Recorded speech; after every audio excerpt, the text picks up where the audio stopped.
ഇവിടെ കിടന്നോളാം. താങ്ക്സ് അച്ഛാ. ഇന്നാണ് അച്ഛനായത്. ചേട്ടൻ നമ്മുടെ സുധീഷേ ഇങ്ങേരുത്. സുഭാഷേട്ടാ, എടാ നികേഷ, ഇതെന്ത് പേടിക്കണ്ട സുധീഷേ. നാശം പിടിക്കാൻ ഇങ്ങേർക്ക് മരണം വരെ പെണ്ണ് കിട്ടാതെ പോണേ ഭഗവാനെ. കശ്മരൻ. പോട്ടെ. ഓ താങ്ക് യു. എന്നെ നോക്കുന്നു വേണ്ട, അച്ഛൻ പറഞ്ഞോണ്ട്. ഓ അച്ഛന്റെ വാക്ക് കേട്ട് മാത്രം നടക്കുന്ന ഒരുത്തനാണല്ലോ നീ. എന്നുണ്ടോ എന്താണ് ഇരിക്കുക? ഞാൻ കിടന്നു. സുഭാഷ് ചേട്ടാ, സുധീഷ് ചേട്ടൻ അകത്ത് കിടന്ന ചേട്ടൻ എന്താ പ്രശ്നം?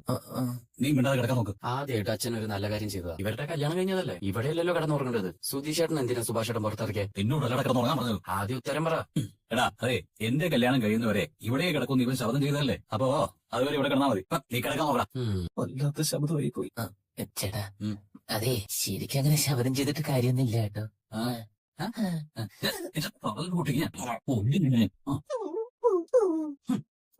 നീ ഇന്ന് നേരത്തെ എഴുന്നേറ്റോ? എടാ കാപ്പി എടുക്കണം പോ, അതോ പല്ലേച്ചിട്ട് മതിയോ? നീ ചോദിച്ചു കേട്ടില്ലേ? എന്താ പറ്റിയ? വീട് എന്താ പറ്റിയ? അറിയില്ല അല്ലെ? എടാ എനിക്ക് മനസ്സിലായില്ല. അപ്പൊ ഇന്നലെ രാത്രി പറഞ്ഞതൊക്കെ മറന്നുപോയോ? ഞാനെന്താ പറഞ്ഞു? ആഗ്രഹിച്ച ജീവിതം സ്വന്തമായി കിട്ടിയില്ലെങ്കിലും മറ്റുള്ളവരുടെ ജീവിതം നല്ലതായി കാണുമ്പോൾ അതിൽ സന്തോഷിക്കുന്ന ആളാണ് സുഭാഷ് ചേട്ടൻ എന്നായിരുന്നു എന്റെ വിചാരം. പക്ഷെ അതങ്ങനെയല്ലെന്ന് മനസ്സിലായി. സുഭാഷ് അനിയന്മാരെ എന്ത് നന്നായി നോക്കുന്നതെന്ന് ആളുകൾ കൊണ്ട് പറയിപ്പിച്ച മാത്രം മതി സുഭാഷ് ചേട്ടന്. അത് മാത്രം. എന്താണ് നീ ഇങ്ങനെയൊക്കെ പറയുന്നത്?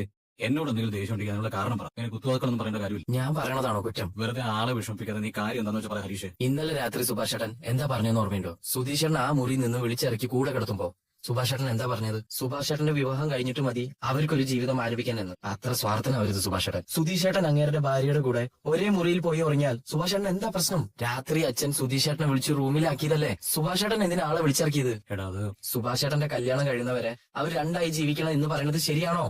ശരിയാണോന്ന്? അതെ അതന്നെ ശരി. എന്ത് ശരി? സുഭാഷ് ചേട്ടന്റെ മുന്നേ കല്യാണം കഴിച്ചുകൊണ്ട് സുധീഷ് ചേട്ടൻ ഭാര്യയുടെ ഒപ്പം ജീവിക്കാൻ പാടില്ലെന്നോ? അത് ഇവിടുത്തെ ശരിയാ. സുധീഷ് ചേട്ടന്റെ കല്യാണം കഴിഞ്ഞു എന്നറിഞ്ഞപ്പോ ഈ വിഷയം ഞാൻ ചോദിച്ചതാ. അന്ന് സുഭാഷ് ചേട്ടൻ പറഞ്ഞത് എന്താണെന്നറിയോ? സുധീഷ് സന്തോഷത്തോടെ ജീവിക്കുന്നുണ്ടെങ്കിൽ അതാണ് പ്രധാനം. ഇപ്പൊ എന്തിനാ സുധീഷ് ചേട്ടന്റെ സന്തോഷത്തിൽ വിലങ്ങതടിയാവാൻ പോണത്? സുഭാഷ് ചേട്ടന്റെ കല്യാണം കഴിയണവരെ വേറൊരാള് ജീവിതം തുടങ്ങാൻ പാടില്ല എന്ന് പറയണില്ല എന്ത് ന്യായമുള്ളേ? ഈ വീട്ടിൽ വേറെ ആരും ഇങ്ങനെ ചിന്തിച്ചാലും ഞാൻ വിട്ടുകളഞ്ഞാനെ. പക്ഷെ സുഭാഷ് ചേട്ടൻ ഇങ്ങനെ പറയുന്നത് ഞാൻ വിചാരിച്ചില്ല. മോശമായി പോയി സുഭാഷ് ചേട്ടൻ. സത്യം പറയല്ലേ ഭാസ്കരേട്ടാ, സഹിക്കാൻ പറ്റാണ്ടായി. എന്നും വൈകുന്നേരം ജോലി കഴിഞ്ഞ് ചെല്ലുമ്പോ ആ മൂദേവിയുടെ മോൻ കാണുമല്ലോ എന്ന് ഓർക്കുമ്പോ അത് നിന്നെ പറഞ്ഞിട്ടേ കാര്യമുള്ളൂ. താൻ കണ്ടില്ലല്ലോ അല്ലേ? അതാണ് എന്റെ മരുമോള് നിധി. സുധീഷ് പ്രേമിച്ച് കിട്ടിക്കൊണ്ടുവന്നാ മോളെ. ഇത് സുധീരൻ. ധീരത പേരിൽ മാത്രമേ ഉള്ളൂ. ഭാര്യയുടെ അടുത്തെത്തപ്പോഴേ ധീരൻ. അപ്പൊ ഞാൻ പറഞ്ഞു വന്നേ, നീ അവർക്ക് സ്വാതന്ത്ര്യം കൂടുതൽ കൊടുത്തു. അതാ പ്രശ്നമായത്. സമാധാനം ഇല്ല ഭാസ്കരേട്ടാ. എങ്ങനെ ഉണ്ടാവും? എടാ ഭാര്യമാരെ ആദ്യം നിലയ്ക്ക് നിർത്താൻ പഠിക്കണം. അതാദ്യം ചെയ്തില്ലെങ്കിൽ ഇതാവും അവസ്ഥ. എന്റെ സുധീര, നാരി ഭരിച്ചിടം, നാരകം വെച്ചിടം, കൂവളം കെട്ടിടം, നായ പെറ്റിടം, നശിക്കുന്ന ചൊല്ല്. അത് മനസ്സിലാക്കി നമ്മളങ്ങ് പെരുമാറണം. വല്ലതും മനസ്സിലായോ? എടോ, പെണ്ണ് ഭരിക്കുന്ന വീടും നാരകം വെച്ച സ്ഥലവും കൂവളം ചീഞ്ഞു പോയ സ്ഥലവും നായ പെറ്റ സ്ഥലവും ഒരുപോലെ മുടിഞ്ഞു പോകുന്നാടോ. നിന്റെ കാര്യത്തിൽ വീട് ഭരിക്കുന്ന അവളാ ഭാര്യ. അപ്പൊ മുടി സംശയമില്ല. ആണ് പറയുന്നതായിരിക്കണം വീട്ടിലെ നിയമം. ആണ് പിടിച്ച കയ്യാലെ കുടുംബം നടക്കണം. ഞാൻ എന്ത് പറഞ്ഞിട്ടും കാര്യമില്ല. ഒരു ചെറിയ കാര്യം കിട്ടിയാ അവൾ അതിനെ പിടിച്ചു തുടങ്ങും. പിന്നെ നമുക്ക് മിണ്ടാൻ പോലും സമയം കിട്ടില്ല. കലവിലാന്ന് ചിരച്ചുകൊണ്ടേയിരിക്കും. അപ്പൊ പിന്നെ നമ്മൾ മിണ്ടരുത്. പിന്നെന്തേ? കവാലെ കുറിച്ച് നോക്കി ഒറ്റയടി കണ്ണീന്ന് പൊന്നിച്ചുറക്കണം, കാതിന്ന് പൊന്നിച്ച് മൂടണം. എന്നിട്ട് ശരിയല്ലെങ്കിലേ ഒരൊറ്റ വഴിയുള്ളൂ. അമ്മ മരിച്ചതിന് ശേഷം അച്ഛൻ കൊണ്ടാണ് ജയിലായിരുന്നു. അമ്മയെ അച്ഛൻ കൊന്നാണെന്നാ പോലീസുകാർ പറഞ്ഞത്. ഭാസ്കരേട്ട എന്താ ഈ പറയുന്നത്? എന്നിട്ട് ഞാൻ ജയിലിൽ പോകാനോ? ഇങ്ങനെ ചിത്രപഥം ചെയ്യുന്ന ഒരു ഭാര്യയുടെ കൂടെ ജീവിക്കുന്നതിനേക്കാൾ നല്ലത് ജയിലിൽ കഴിയുന്നതല്ലേ സുധീര? എനിക്ക് ഭാസ്കരേട്ടന് അത്ര ധൈര്യമില്ല. അതിന് നിന്നോട് ആരാടാ കൊല്ലാൻ പറഞ്ഞേ? ഡിവോഴ്സ് കറോ മാൻ. അടക്കാൻ പറ്റില്ലെങ്കിൽ ഉപേക്ഷിക്കുക. അപ്പൊ അവള് താനെ തിരിച്ചു വന്നോളൂ. എടാ, പെണ്ണുങ്ങൾക്ക് മുടിക്ക് നീട്ടം കൂടുതലുണ്ടെന്നേ ഉള്ളൂ, ബുദ്ധിക്ക് നീട്ടം കുറവാ. അത് മനസ്സിലാക്കി പെരുമാറുന്നതാണ് ആണുങ്ങളുടെ ബുദ്ധി. മനസ്സിലായോ? എന്താ ചെല്ല്, എനിക്ക് വേറെ പണിയുണ്ട്. ശരി. മോളെ പോയോ? അതോ പേടിച്ചോടിയോ? എന്തായാലും നന്നായി. ഇതിന് ഭയം ഉള്ളിലിരിക്കട്ടെ. നികേഷ്, പുറത്തുനിന്നേ അച്ഛൻ ഒരാൾക്ക് എന്തൊക്കെയോ പറഞ്ഞു കൊടുക്കുന്നു. ഭാര്യമാരെ നിലക്കി നിർത്താൻ വേണ്ടുന്ന ടോക്സിക് ടിപ്പുകൾ. ആ സുധീറേട്ടനായിരിക്കും. അയാൾക്ക് എന്നും ഇതാ പണി. അച്ഛന്റെ അടുത്ത് വന്ന് സ്വന്തം ഭാര്യയുടെ കുറ്റം പറയില്ല. ഏട്ടത്തി മൈൻഡ് ചെയ്യണ്ട. നീ എന്താ നോക്കിക്കൊണ്ടിരുന്നത്? എന്ത്? ഞാൻ വന്നപ്പോ പെട്ടെന്ന് ഫോൺ മറിച്ചല്ലോ. അതാണോ? ഞാനിങ്ങനെ ഒരു ഫോട്ടോസ് നോക്കിക്കൊണ്ടിരിക്കുന്നു. ആരുടെ ഫോട്ടോസ്? അതൊക്കെ ഉണ്ട്. ആഹാ, കൊള്ളാലോ ചെറുക്കൻ. മുഖത്തൊരു നാണൊക്കെ ഉണ്ടല്ലോ. അതെ, അത് കോളേജിലുള്ള കുട്ടിയാ. വെറും കുട്ടിയല്ലല്ലോ. അല്ല, അവള് BA എക്കണോമിക്സാ. അപ്പൊ നിന്റെ ഡിപ്പാർട്ട്മെന്റ് അല്ല? അല്ല, പക്ഷെ ഇംഗ്ലീഷ് ക്ലാസ് ഒരുമിച്ചാണല്ലോ. ഓഹോ. ചേച്ചി, കോളേജിലെ സ്റ്റാർ അവള്. ഇടുന്ന റീൽസ് ഒക്കെ എന്ത് പോപ്പുലർ അറിയാമോ? എല്ലാ പിള്ളേരും അവൾ ഓർബിറ്റ് ചെയ്തോണ്ടേയിരിക്കും. പക്ഷെ അവള് നോക്കുന്നത് എന്നെ മാത്രം. ആഹാ, നിങ്ങൾ സംസാരിച്ചിട്ടുണ്ടോ? ഇല്ല, സംസാരിക്കണം. ഇപ്പൊ പരസ്പരം ഫോട്ടോസ് ലൈക്ക് ചെയ്യാനും ഫോളോ ചെയ്യാനും കമന്റ് അടിക്കാനൊക്കെ തുടങ്ങിയിട്ടുണ്ട്. അപ്പൊ പുരോഗമനം ഉണ്ട്. ചെറുതായിട്ട്. നികേഷ്, നീ ഒന്ന് കടയിൽ പോയിട്ടോ. ഇത്തിരി സാമ്പാർ പരിപ്പും പഞ്ചസാരയും ഉള്ളിയും ജീരകവും തേങ്ങയും കൂടെ വാങ്ങണം. എന്റെ പുറത്ത് ഭയങ്കര വെയിലാണേ. എടാ, ഈ കവല വരുന്ന പോയാ പോരെ? നീ നോടി പോയിട്ട് വാ. ഞാൻ പോയിട്ട് വരാം. അയ്യോ, അത് വേണ്ട, ഞാൻ പോകണം. എന്നാ ഒരുമിച്ച് പോവാം. അത് നല്ല ഐഡിയ. എന്നാ ഞാൻ ഡ്രസ് ഓർഡർ. അവരും നീയും വലിയ കമ്പനിയായല്ലേ? പിന്നെ ഞങ്ങൾ സെറ്റല്ലേ? ആ നിധി വരുന്നതിന് മുമ്പ് അവൻ ഈ കലതമാശകളൊക്കെ കുറവായിരുന്നു. മിക്കവാറും ഊമയായിട്ടിരിക്കും. ഇപ്പൊ പക്ഷെ ഒരുപാട് മാറ്റമുണ്ട്. ഇവിടുന്ന് നിധി പോകുന്നോടെ അതില്ലാതാവുകയും ചെയ്യും. മോളെ നോക്ക് ഇവിടുന്ന് പോകണം. സുധീഷിനെ വിട്, ബാക്കിയുള്ളവർക്ക് വേണ്ടെങ്കിലും നിന്നൂടെ. അതെങ്ങനെ ശരിയാവും? മോളെ എവിടെയോ പോയി വാടകയ്ക്ക് താമസിക്കുന്നില്ലും വീട്ടിൽ നോക്കുന്നതിലും നല്ലത് ഇവിടെ താമസിക്കുന്നതല്ലേ. ഒരു പ്രശ്നം ഉണ്ടാവില്ല. വേണ്ട സുഭാഷേട്ടാ, അത് ശരിയാവില്ല. നികേഷ് ഹരീഷൊക്കെ കരുതിയിരിക്കുന്നത് ഞാൻ അവരുടെ ശരിക്കുള്ള ഇടതീമയാണെന്നോ. ഇവിടെ ഞാൻ താമസിച്ച അധികം വൈകാതെ അവരത് അങ്ങനെ അല്ലെന്ന് മനസ്സിലാവും. അപ്പൊ അവരെന്നെ തെറ്റിദ്ധരിക്കും. നടന്ന് അവരോടും പറഞ്ഞാ പോരെ. മോളെ വേറെ എവിടെയെങ്കിലും പോയി കഷ്ടപ്പെടുന്നതിലും നല്ലതല്ലേ ഇവിടെ നിൽക്കുന്നത്. അത് വേണ്ട, ശരിയാവില്ല. ഞാൻ എന്റെ മനസ്സിൽ തോന്നിയത് പറഞ്ഞതേ ഉള്ളൂ. ഇനി നിധിയുടെ ഇഷ്ടം. പോടെ ആ. പോടതി. സാമ്പാർ പരിപ്പ്, ജീരകം, പിന്നെന്തായിരുന്നു? പഞ്ചസാര, ഉള്ളി, തേങ്ങ. ഓർമ്മ വെച്ചേക്കണേ. അതാ കാശ്. പോടതി. അതെ, ബാക്കി കാശിനെ ഞങ്ങൾ ഐസ്ക്രീം ആയിക്കോട്ടെ. ആ. ശരി. നീ ഇങ്ങനെ വണ്ടി തടഞ്ഞു നിർത്തിയിട്ട് ഒരു കാര്യമില്ല സുധീഷ്. നിന്നോട് എന്റെ അടുത്തേക്ക് വരാതെ ഞാൻ പറഞ്ഞല്ലേ. ദേഷ്യപ്പെടാത്ത തോമസ് ഏട്ടാ, ഞാൻ പറയുന്നത് ആദ്യം ഒന്ന് കേക്ക്. നിന്നോട് എന്തിനാ ഞാൻ ദേഷ്യപ്പെടുന്നത്? എന്റെ മുന്നിൽ കണ്ടുപോലെന്ന് ഞാൻ പറഞ്ഞിട്ടുള്ളതല്ലേ. തോമസ് ഏട്ടാ, നിന്നോട് പൊക്കാണെന്നാ പറഞ്ഞത്. തോമസ് ഏട്ടൻ എന്നെ തല്ലേ, കഴുത്തിന് പിടിച്ച് പുറത്താകെ, അങ്ങനെ എന്ത് വേണേലും അയക്കോ. അതിനു മുമ്പ് എനിക്ക് പറയാനുള്ളത് തോമസ് ഏട്ടൻ ഒന്ന് കേക്ക്. നീ വാചം പഠിച്ച് എന്നെ കുപ്പിയിലാക്കാൻ നോക്കല്ലേ. നിന്നെ കൊണ്ട് ഉണ്ടായിടത്തോളം മതി. തോമസ് ഏട്ടാ, ഞാൻ ഫോൺ വിളിച്ചിട്ട് തോമസ് ഏട്ടനെ എടുത്തില്ല.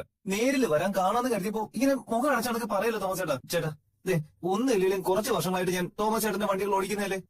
അല്ലെ, ഇന്ന് വരെ എന്തെങ്കിലും കുഴപ്പങ്ങൾ ഉണ്ടായിട്ടുണ്ടോ? പരാതികൾ വന്നിട്ടുണ്ടോ?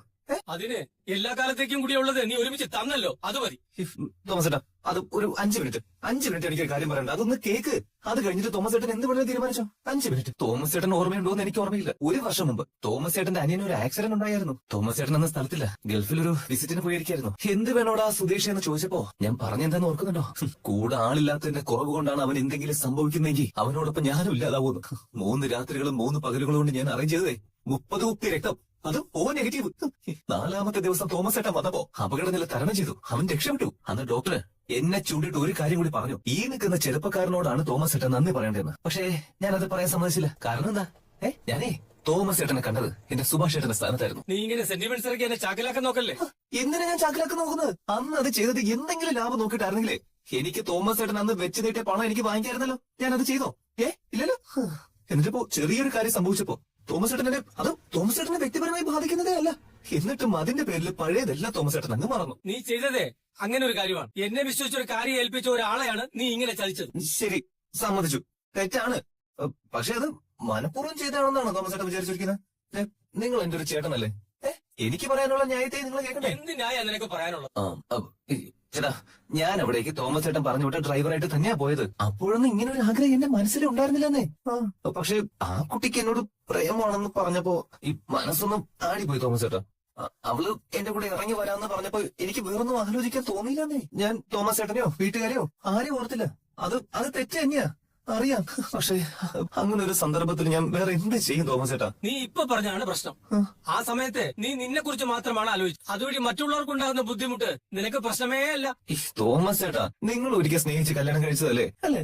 രാത്രിക്ക് രാത്രി പെണ്ണിനെ ചാടിച്ച് മലയാറ്റൂര് മല കയറി പൊന്നിൻകുരിശ് മുത്തപ്പന്റെ മുന്നിൽ വെച്ച് താലി കെട്ടിയ കഥ എത്രയോ തവണ എന്റെ അടുത്ത് പറഞ്ഞിരിക്കുന്നു. അത് കേട്ട് വളർന്നവനല്ലേ ഈ അനിയൻകുട്ടി. ഞാൻ അങ്ങനെ ഒരു സിറ്റുവേഷനിലൂടെ കടന്നു പോയിട്ടുണ്ടെങ്കിൽ എന്റെ ഹീറോ ആരാ? തോമസ് ഏട്ടനല്ലേ? പ്രേമിച്ച പെണ്ണിനെ കല്യാണം കഴിച്ച് അന്തസ്സായിട്ട് ജീവിക്കുന്നത് ലോകത്തിന് കാണിച്ചു കൊടുത്ത നിങ്ങളെ ഞാൻ മാതൃകയാക്കിയത് തെറ്റാണോ തോമസ് ഏട്ടാ? പറ. തോമസ് ഏട്ടൻ ആ രാത്രി മലയാറ്റൂര് മല കയറിയത് എന്തുകൊണ്ടായിരുന്നു? ഇടുക്കി മലമുകളില് ഏക്കർ കണക്കിന് ഏലം കൃഷി ചെയ്തിരുന്ന ഒരു പ്ലാന്റേഷൻ മുതലാളിയുടെ മകന് ചേച്ചിയെ കെട്ടിച്ചു കൊടുക്കുമെന്ന് ഉറപ്പായപ്പോഴല്ലേ? ഞാനും അതേ സിറ്റുവേഷനിലൂടെയാണ് കടന്നുപോയത് തോമസ് ഏട്ടാ. നിധിയുടെ അച്ഛനെ അവളെ ഒരു ഓസ്ട്രേലിയൻകാരനെ കെട്ടിച്ചു കൊടുക്കാൻ വേണ്ടി തീരുമാനിച്ചു. അവൾക്കാണെങ്കിൽ ഇഷ്ടമായിരുന്നില്ല. സത്യം, അത് പറയാൻ അവക്ക് ഞാനല്ലാതെ വേറെ ആരും ഇല്ലായിരുന്നു തോമസ് ഏട്ടാ. പതിയെ ഒരാഴ്ച കൊണ്ട് അവക്ക് എന്നോട് ഇഷ്ടം തോന്നി. ഒരു രാത്രി കൊണ്ട് ഒളിച്ചോടാൻ ഞങ്ങൾ തീരുമാനിക്കുകയും ചെയ്തു. അതാ ഉണ്ടായത്. ഒരാഴ്ച കൊണ്ട് നിങ്ങൾ പതിയെ പ്രേമത്തിലായി അല്ലേ? ഞാൻ വിശ്വസിച്ചു. എടാ, എന്റെ ആഴ്ചയെ ഞാൻ പ്രേമിച്ചതേ 10 കൊല്ലം കൊണ്ടാ. 10 ദിവസം എടുത്തില്ല നീ. അത് ഈ ടെക്നോളജിയിലേക്ക് ഒരു മാറ്റാ തോമസ് ഏട്ടാ. ഈ പണ്ടൊക്കെ കാണാൻ തന്നെ എത്ര കാത്തു നിൽക്കണമായിരുന്നു. ഒന്ന് മിണ്ടണമെങ്കിൽ ആരുടെയൊക്കെ കണ്ണ് വെട്ടിക്കണം. പോട്ടെ, ഒരു കത്ത് എഴുതണമെങ്കിൽ എന്തൊക്കെ കടമ്പകൾ കിടക്കണമായിരുന്നു. ശരിയല്ലേ? അല്ലേ? അതൊക്കെ ശരിയാ. തമ്മിൽ കണ്ട് ഇഷ്ടമായതിനു ശേഷം 1 കൊല്ലം കഴിഞ്ഞാൽ ഞങ്ങൾ തമ്മിൽ മിണ്ടിയത്. എന്നാ ഇപ്പൊ അങ്ങനെയല്ല തോമസ് ഏട്ടാ. എല്ലാം ഇപ്പൊ ഓൺലൈൻ അല്ലേ? ഓൺലൈൻ ടാക്സി പോലെ ഓൺലൈൻ ലവ്. കണ്ടുമുട്ടി ഹായ്ഡാ എന്ന് മെസ്സേജ് അയക്കാൻ തുടങ്ങിയല്ലേ? 4ാമത്തെ മെസ്സേജിൽ ചോദിക്കും കഴിച്ചോടാന്ന്. ഈ സ്മൈലീസ് ഉള്ളതുകൊണ്ടേ എത്ര പെട്ടെന്നാണെന്ന് അറിയോ കമ്മ്യൂണിക്കേഷൻ? ഒറ്റ ദിവസത്തെ മെസ്സേജ് മതി. 2ാമത്തെ ദിവസം കൃത്യസമയത്ത് മെസ്സേജ് വന്നിരിക്കും. ഹായ്ഡാ, മിസ് യുടാ, ഹഗ് യുടാ, ലവ് യുടാ, അങ്ങനെയൊക്കെ. 3 ദിവസം വേണ്ട കട്ട പ്രേമത്തിലാവാൻ. ചേട്ടാ, ഒരു 10 ദിവസം ആകുമ്പോഴേക്കും ഏത് കാട്ടിലേക്ക് വേണേലും ഒളിച്ചോടാൻ മനസ്സുകൊണ്ട് തയ്യാറാവും. ഇതൊന്നും മനുഷ്യന്മാരുടെ കുഴപ്പമല്ല തോമസ് ചേട്ടാ. ടെക്നോളജി പ്രേമത്തെ ഒന്ന് ഈസിയാക്കി. ഈ നേരിട്ട് പറയാൻ പറ്റാത്ത കാര്യങ്ങളൊക്കെ സ്മൈലീസിനോട് പറയാലോ. അപ്പൊ ടെക്നോളജി ചലിച്ച കാമുകനാണ് നീ അല്ലേ? ഏറെക്കുറെ. തോമസ് ചേട്ടാ, അവളെ അവിടെ വിട്ടിട്ട് പോന്നിരുന്നെങ്കിൽ എന്റെ ജോലി പോകില്ലായിരുന്നു. പക്ഷെ അവളുടെ ജീവിതം പോകായിരുന്നു തോമസ് ചേട്ടാ. കല്യാണം കഴിഞ്ഞ ആദ്യ രാത്രിയിലെ അവള് എനിക്കൊരു ബ്ലേഡ് കാണിച്ചു തന്നു. എന്തിനാ? എന്തിനാ നിനക്ക് ഷേവ് ചെയ്യാനോ? തോമസ് ചേട്ടാ, സീരിയസ് ആയിട്ട് ഒരു കാര്യം പറയുമ്പോ തമാശാക്ക നിങ്ങള്. ഞാൻ അവളെ വിട്ടുപോലെയും അവളുടെ അച്ഛൻ ആ കങ്കവരാനെ കൊണ്ട് കെട്ടിപ്പിക്കാൻ ചേർന്നെങ്കിലേ ആദ്യ രാത്രി തന്നെ ഞാൻ മുറിച്ച് ചാവാൻ വേണ്ടി അവള് കരുതിയിരുന്ന ബ്ലേഡ് ആയിരുന്നു അത്. എനിക്കറിയാം തോമസ് ചേട്ടൻ ഒരുപാട് പ്രശ്നങ്ങൾ ഉണ്ടായിട്ടുണ്ട്. കാലി പിടിച്ച് മാപ്പ് ചോദിക്കാൻ എനിക്ക് പറ്റും. പ്ലീസ് തോമസ് ചേട്ടാ, എന്നോടൊന്ന് ക്ഷമിക്ക് പ്ലീസ്. ക്ഷമിക്കൂലേ? ഏതായാലും അത് കഴിഞ്ഞു. ഇതിപ്പോ ആ കുട്ടി എന്നോട് ഇറങ്ങി വരികയും ചെയ്തു.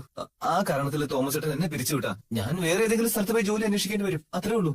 പക്ഷേ ഈ കാരണം കൊണ്ട് ഇവിടെ വിട്ട് പോവേണ്ടവനല്ല ഞാനെന്ന് എനിക്കൊരു തോന്നല്.